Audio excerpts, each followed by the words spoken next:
जो बजा रहा है बंसी, बड़े बड़े बॉलर्स की जो बजा रहा है बंसी, यही तो है बिहार का लाल वैभव। गजब, ताली बजा दो सर। 14 साल में इतने चौके छक्के, 14 साल में तो हमको टाई बांधना भी नहीं आया था। ये लड़का चौके छक्के और देश के लिए सेंचुरी बना रहा है। बहुत बहुत बधाई आप सबको। हम क्या बताएं सर, हम एयरपोर्ट गए और हमने कहा एक पटना दे दो। वो समझ गए ये कॉमेडियन है, वो हमसे कॉमेडी करने लगा। हमने कहा भैया एक पटना दे दो। बोले भाईजान उसका नाम तो बदल गया। मैंने कहा क्या पटना का नाम बदल गया? बोले हाँ। मैंने कहा क्या हो गया? बोले पलटना। मैंने कहा मतलब वहाँ के सीएम कभी भी पलट जाते। कई साल पहले लालू जी के साथ पलटी लिए तो पूरे देश ने गाना गाया, दो हंसों का जोड़ा बिछड़ गए रे और गजब भयो रामा जुलम भयो रे। तो मैंने कहा अभी क्या किए हैं? अभी बोले बिहार की जनता के साथ पलट गए, सीएम की कुर्सी में बिठा ले, वो दिल्ली चले गए और अब खुद गाना गा रहे हैं, हम तो चले परदेश, हम परदेसी हो गए। जी प्रणाम, फोटो खींच गई, हाँ काम हो गया, प्रणाम जाइए। हम समझ गए थे आप आए काय के लिए, ये तो हम ऊपर पहले ही करवा दिए थे। अरे कुछ गरीब को भी सुन लो, इतनी दूर से आए हैं हम। ऐसा भैया अच्छा सा पड़ोस खाली करो, एक आध जगह दो इनको, ये 10 मिनट सुनेंगे। ऐसा फोटो खिंचा के नहीं जा सकते। हाँ ताली बजाओ। हाँ आप चले गए तो डिलीट मार देंगे फोटो। हाँ ये जगह दो भैया, वो वहाँ घुस जाओ। 2 देवता हैं, आप 3 देवता हो जाओ। प्रणाम करते हैं। ऐसा थोड़ा कलाकारों का भी सम्मान कर लो सर। हम इतनी दूर से आए हंसाने, आप फोटो खिंचाए हो, चले अच्छी बात नहीं, सब देख रहे हैं, अच्छे पर क्यों भरा है? बोले भाई साहब दरअसल अच्छा वो सिंदूरी हरा नहीं, चूड़ी भी हरी। ताली बजाना पसंद ना आए तो ज्यादा बजाना, ऐसा लगना चाहिए सारे समझदार आज नवादा में ही जमा हो गए। फांसी पे चढ़ते हुए कैदी से जज साहब ने कहा, ये टोन में बार बार इसलिए दोहराऊंगा ताकि आपको लगे मैं ओरिजिनली हूँ। हाँ नहीं तो आजकल मेरे डुप्लीकेट निपटा के आ जाते। हाँ चले जाते हैं कई जी। फांसी पे चढ़ते हुए कैदी से जज साहब ने कहा, अपनी अंतिम इच्छा बताइए। कैदी बोला मेरे बदले आप ही लटक जाइए। मानिए ये वो देश है जहां मौत से भी हंसा देते। हम पहली बार भैया पटना आए थे। अच्छा नवादा हमको कोई बता रहे थे कि 14 साल पहले आए थे, तो हम फिर से आ गए। राम जी भी 14 साल में लौटे थे, प्रणाम करते हैं। हम भी 14 साल बाद हमको इन्होंने बुलवा लिया प्रभात खबर ने, तो जो होगा तो अच्छा ही होगा। हम पहली बार दीदी उतरे पटना, पटना से जाना था सासाराम। अब शेरशाह सूरी वाली सड़क तो थी नहीं वो, तो हमने कहा उनकी जगह जा रहे हैं। बीच में एक गांव पड़ा, गांव में एक बोर्ड लगा था स्कूल के सामने, तो प्रेम कुमार जी इतनी अच्छी लगी वो 2 लाइन में, का गाड़ी रोक मैं फोटो खिंचाऊंगा, क्योंकि रिदम में लिखी थी। ऐसा लग रहा था वो मेरे फैन थे जिनने बोर्ड बनाए। स्कूल के सामने बोर्ड लगा था, स्कूल के सामने बोर्ड लगा था, कृपया गाड़ी धीरे चलाएं। स्कूल के सामने बोर्ड लगा था, कृपया गाड़ी धीरे चलाएं ताकि बच्चे दब ना जाएं। मैं तो बहुत अच्छी लाइन है। हम खड़े हुए वहाँ फोटो खिंचाए सर हमने। अच्छा दूसरे दिन सासाराम से कार्यक्रम करके लौटे तो बच्चों ने ना कोयले से तीसरी लाइन लिख दी है। अब बच्चों की शरारत देखना और मजा लेना। स्कूल के सामने बोर्ड लगा था, कृपया गाड़ी धीरे चलाएं ताकि बच्चे दब ना जाएं, और एक बच्चे ने तीसरी लाइन लिखा, एक भी टीचर बचने ना पाए। ये आजकल के बच्चे हैं, क्या जमाना था प्रेम जी। हाँ जब अपने टाइम पे बच्चे पैदा होते थे, छोटे छोटे बच्चे, भोले भाले बच्चे, मासूम बच्चे। अब आजकल डायरेक्ट बाप पैदा होते, हाँ, अब बच्चे नहीं है, ये बाप है। कब कहाँ किसको निपटा दे पता ही नहीं चलता। एयरपोर्ट में हम उतरे भैया, अब पटना में तो नया एयरपोर्ट बन गया दीदी, आपने देखा? अरे बहुत शानदार। तो वहाँ एक पॉपकॉर्न की मशीन लगी, पॉपकॉर्न गरम तवे पे उछटता है।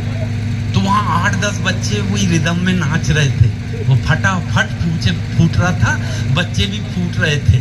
ठां ठां एक बच्चे को पकड़ के लाया, मैंने कहा बेटा ये गरम तवे पे पॉपकॉर्न क्यों उछटता है? बच्चा बोला अंकल आप बैठ के देख लो। मैं ही भागा, बोले 1 मिनट में समझ में आएगा गरम तवे पे क्यों उछटता है। ऐसे बच्चे भैया श्रवण कुमार जी, मैंने दूसरे बच्चे को पकड़ के लाया, मैंने कहा बेटा हम रामनवमी क्यों मनाते हैं? बच्चा बोला अंकल आज के दिन राम जी 8वीं पास होके 9वीं में गए थे। मैं तीसरे बच्चे को लाया, बेटा मैंने कहा नौजवान किसको कहते हैं? बोले अंकल 10 जवान जंगल घूमने जाए और एक गुम जाए, जो बचे वही नौजवान है। ऐसे ऐसे बच्चे चुप कराए। फिर मैंने एक बच्चे से पूछा बेटा पढ़ते हो? बोले हाँ 4वीं कक्षा। मैंने कहा पहाड़े कहाँ तक आते हैं? बोले 8 तक। मैंने कहा 8 का पहाड़ा सुना? अब बच्चे ने ऐसा हाथ बांधा और मुझे पहाड़ा सुनाया, वो भी रिदम में सुनाया। माननीय विशेष अतिथि महोदय, ऐसा मुझे तो 2 या 3 लाइन समझ में आई, उसके बाद मेरे समझ में नहीं आई।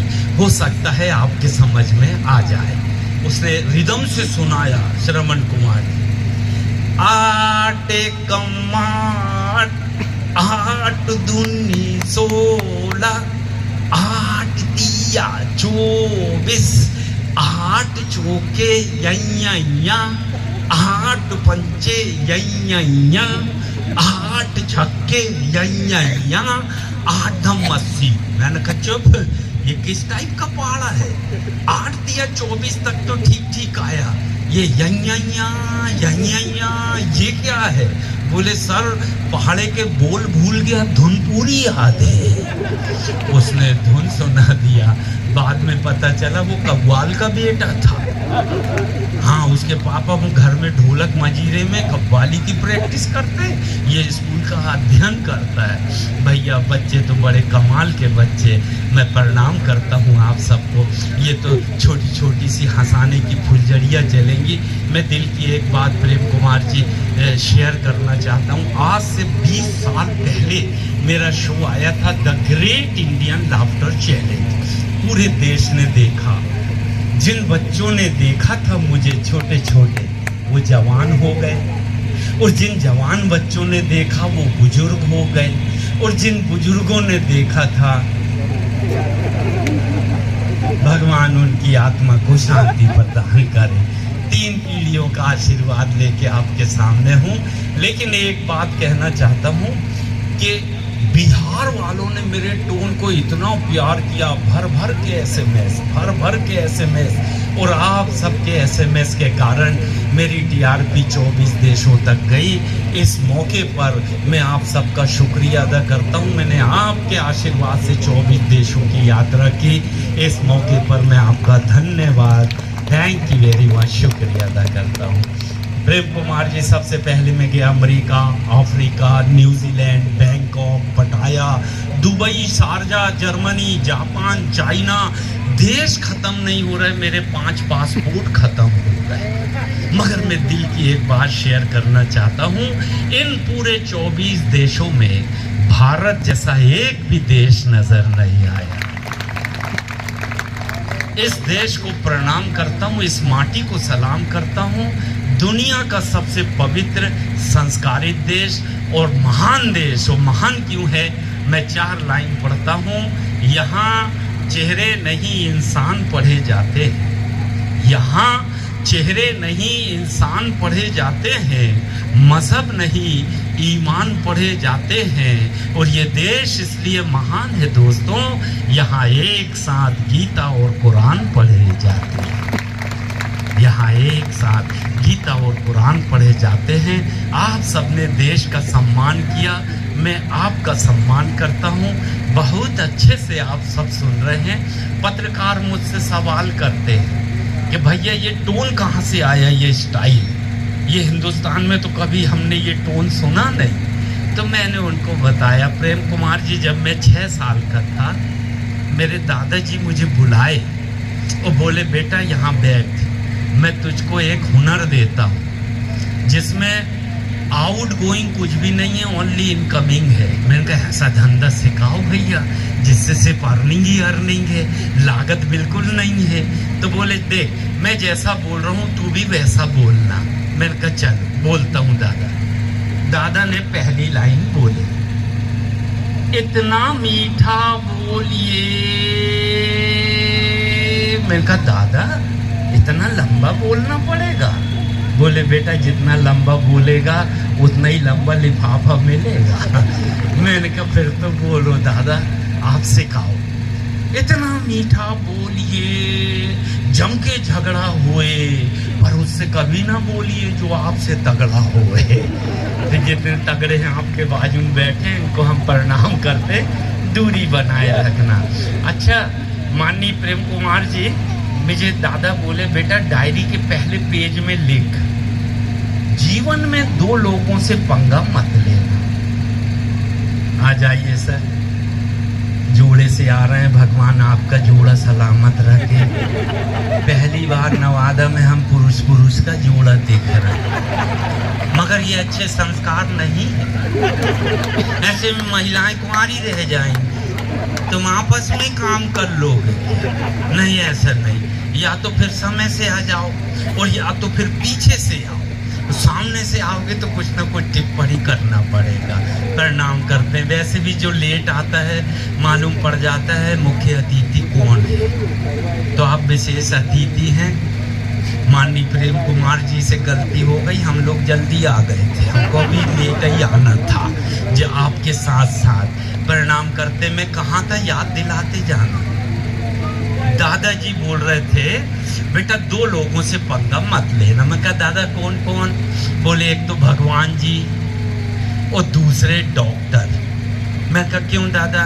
बोले बेटा भगवान जी नाराज होते हैं तो डॉक्टर के पास भेजते हैं, और डॉक्टर नाराज होता है तो ताली बजा सकते हैं, अच्छा लग रहा हो तो यहाँ डॉक्टर तो नहीं है, दूरी बनाए रखे, क्योंकि डॉक्टर से हम पंगा नहीं लेना चाहते। एक छोटी सी फुड़िया हुई, हम लोखंड वाला में रहते हैं जहाँ सारे फिल्म स्टार, अली खान भी वहीं हमारे पड़ोसी हैं। तो ये फुड़िया हमको 8 दिन सोने नहीं दी। हम डॉक्टर साहब के पास गए, डॉक्टर साहब ये फुड़िया बहुत परेशान कर रही। बोले बेटा एक छोटा सा कट लगेगा बस, तू ऑपरेशन थिएटर में लेट जा। मैं उनके कहने से लेट गया। अब डॉक्टर साहब पूरी तैयारी से अंदर आए, गेट से ही फूलों की माला लेके चले आ रहे। मैं घबरा गया, उठ के बैठ गया। मैं कहा डॉक्टर साहब ये माला क्यों? बोले बेटा मेरी जिंदगी का पहला ऑपरेशन, अगर तू बच गया तो तेरे काम आएगी, नहीं तो तेरे फोटो में टांगने की काम आ। मैं वहीं से ही भागा। मैंने कहा ऐसे डॉक्टर से तो ना कराऊंगा भैया। एक मरीज और आया, बोलता डॉक्टर साहब सांस लेने में तकलीफ हो रही है। बोले कैसी तकलीफ? बोले फर्स्ट फ्लोर में रहता हूँ मैं, 15 सीढ़ियाँ हैं, वो 15 सीढ़ियाँ एक सांस में नहीं चढ़ पाता। 5 सीढ़ी चढ़ता हूँ फिर दम भर जाती है, बैठ जाता हूँ, फिर 5 सीढ़ी चढ़ता हूँ फिर बैठ जाता हूँ, 3 बार बैठना पड़ता है। तो डॉक्टर साहब बोले बेटा सुबह कितने बजे उठता है? बोले डॉक्टर साहब सुबह तो कोई 10 बजे उठता हूँ। बोले देख बेटा बाबा रामदेव के भक्त इस देश में 5 बजे सुबह उठ के सारा ऑक्सीजन सोख लेते हैं। हाँ 10 बजे तो कार्बन डाइऑक्साइड मिलता। बेटा सुबह उठो फायदा होगा। वो दूसरे दिन 3 बजे रात में ही उठ गया और अकेले ही चला मॉर्निंग वॉक भैया। 3 बजे रात में दीदी अंधेरे में ऐसा। एक मोटरसाइकिल रुकी, 2 गुंडे उतरे, चाकू अड़ाए, पर्स ले गए। ये फिर डॉक्टर के पास, डॉक्टर साहब आप तो कह रहे थे सुबह उठो फायदा होगा, मेरी तो जेब कट गई। डॉक्टर साहब बोले देख बेटा, बाबा रामदेव जी ने कहा है जो पहले उठेगा उसे फायदा होगा, वो दोनों तेरे से पहले उठे थे। ये देश है जहाँ छोटी छोटी बातों से हंसी निकल के आती है।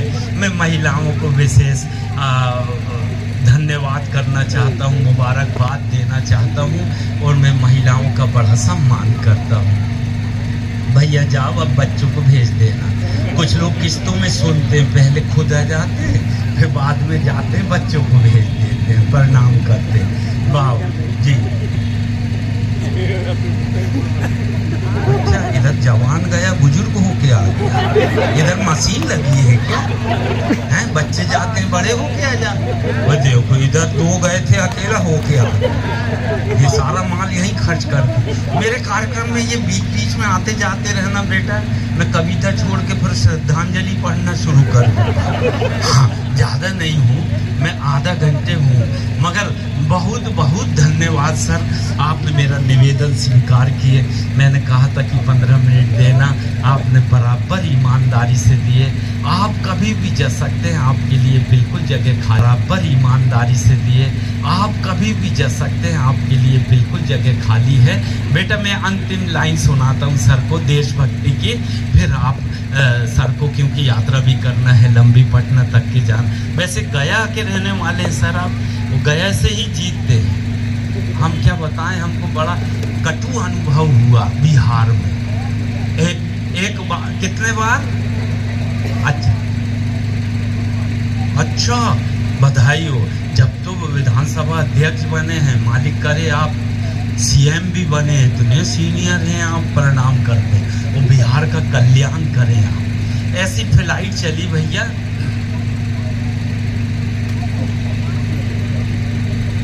प्रणाम दादाजी, जितने समय दे दिए वो आप पे ऐसा लग रहा पूरा नवादा ने हाथ फेरा, पूरे नगर का प्यार लेके बैठे आपको हम प्रणाम करते हैं। बहुत अच्छे लोग हैं आप। हमने कहा दादा हम कार्यक्रम में जाया करेंगे तो वहाँ बहुत सारी महिलाएं होंगी, हम कैसे पहचानेंगे इसमें कौन कौन शादीशुदा हैं? बोले बेटा बहुत आसान है, जिसके गले में मंगलसूत्र लटका हो समझ जाना शादीशुदा है। जैसी सेकेंड रो में दीदी बैठी है, इतना बड़ा मंगलसूत्र लटका है, पर नाम ओरिजिनल गोल्ड है ना, 1.5 लाख से ऊपर चला गया। बताओ 8 या 9 लाख का तो आप गोल्ड पहन के घूम रही है। देखो कहीं संभल के चलना, दो सैनिक आप भी लेके चला करो। हाँ वैसे आर्टिफिशियल आ गए आजकल, आर्टिफिशियल पहन लिया करोगा कि झपट्टा भी मारा तो ले जाए, 12 रुपए का तो था। हाँ ऐसा भी कर सकते। तो हमने कहा महिलाओं को कैसे पहचानेंगे, तो बोले भैया जिनके गले में मंगलसूत्र लटका हो वो शादीशुदा। अच्छा, और हमने कहा पुरुष भी तो होंगे 100-200, उनको कैसे पहचानूंगा इसमें कौन कौन शादीशुदा है कौन कुंवारे? बोले बेटा ये तो उससे भी आसान। फिर कैसे? बोले जिसका मुंह मंगलसूत्र की तरह लटका हो समझ जाना वो शादीशुदा है। एक बार सब कुंवारे होके ताली बजा दो भैया, ऐसा शादीशुदा जैसे ना बैठो। हाँ मजा लो, मजा लेने आए हो। आज की शाम प्रभात खबर ने रखी मजा लेने के लिए। तो ऐसा भैया फ्लाइट चली। प्रेम कुमार जी आखिरी बात आपके लिए, पटना आने के लिए मुंबई से लगभग 3 घंटे लगते। पूरे 3 घंटे हमारे आगे 3 बच्चे बहुत अच्छे ABC संस्कारित बच्चे, शर्मीले बच्चे। एयर होस्टेज आती थी तो तीनों मुंह छुपा लेते और वो चली जाए तो अपनी माँ से बोलते थे मम्मा वाटर, वो बेल दबाए पानी बुलवाए फिर तीनों बच्चों को पानी पिलाए। मैं कहा इतने शरीफ बच्चे इस दौर में यार, मम्मी से पानी मांग के पी रहे, एयर होस्टेज को नहीं देख रहे। लैंडिंग हुई पटना, सब लगेज के लिए खड़े थे लाइन से, तो हम भी खड़े थे। तो दीदी बाजू में थी। हमने कहा दीदी किसके बच्चे हैं? बोले भाई साहब हमारे बच्चे। हमने कहा बहुत अच्छे, क्या क्या नाम है इनका? बोले बड़े का रमेश, दूसरे का दिनेश और तीसरे का महेश। मैंने कहा बड़े पवित्र नाम, भी बहुत पवित्र है। बहुत संस्कारित बच्चे। इनकी उम्र क्या है? बोले बड़े की 15 साल, दूसरे की 10 और तीसरे की 5। मैं कहा दीदी नाम अच्छे लगे, उम्र अच्छी नहीं लगे। बोले भाई साहब आपको क्या कष्ट है? अरे मैंने कहा दीदी एक 15 साल का, दूसरा 10 का, तीसरा 5 का। ये आपने 5-5 साल का गैप कैसे मेंटेन किया? अब उनका जवाब सुनना भैया, अच्छा लगे तो दीदी के लिए ताली बजाना। बोले भाई साहब इसमें हमारा कोई कसूर नहीं। इनके पिताजी विधायक हैं, एक बार चुनाव जीत के जाते हैं, 5 साल के बाद ही वापस आते और नाम करते हैं। बड़ा विचित्र देश है भैया बाप। मगर माननीय आपको नहीं बोल सकते, आप तो यहीं रहते हैं। आप तो जीत गए 6-6 बार, 7-7 बार, 8 बार, फिर यहीं रहते हैं, आप नहीं जाते कहीं। आपको हम प्रणाम करते हैं और आपके लिए 4 लाइन आखिरी सुनाते हैं। सिद्धू जी हमारे शो में थे, आप सबको मालूम, शेखर सुमन और सिद्धू। एक दिन सिद्धू जी कहने लगे कि बेटा मेरे साथ खाना खा ले। हम खाना खाने बैठे, हम कहा सिद्धू मज़ा आ गया आपके साथ सिद्धू जी, क्या पंजाबी लस्सी पिलाई आपने। मगर हमें एक सवाल खटकता है दिल में, वो जवाब दो। बोले पूछ पुत्र। तो मैंने कि देश का तिरंगा झंडा है, उसके 3 रंग हैं। ऊपर केसरिया रंग हिंदुओं का है, बीच में सफ़ेद ईसाइयों का है और नीचे हरा रंग मुसलमानों का है। तो इस झंडे में आप लोगों का क्या है? तो सिद्धू जी बोले बेटा झंडे में जो डंडा लगा है वो किसके बाप का? तो इस देश में सबने शहादत दी, हिंदू मुस्लिम सिख ईसाई, तो देश आज़ाद हुआ। सबका लहू शामिल है इस आज़ादी में। मैं देश के तिरंगे के लिए 4 लाइन पढ़ता हूँ। इतनी सी बात हवाओं को बताए रखना, रोशनी होगी चिरागों को जलाए रखना। इतनी सी बात हवाओं को बताए रखना, रोशनी होगी चिरागों को जलाए रखना। और लहू देकर जिसकी हिफाजत की है शहीदों ने, ऐसे तिरंगे को सीने से लगाए रखना, ऐसे तिरंगे को सीने से लगाए रखना। जय हिंद, जय भारत। आप बिल्कुल जा सकते हैं सर, बहुत बहुत धन्यवाद, कीमती समय निकाल कर आए। माननीय अब आप भी जैसा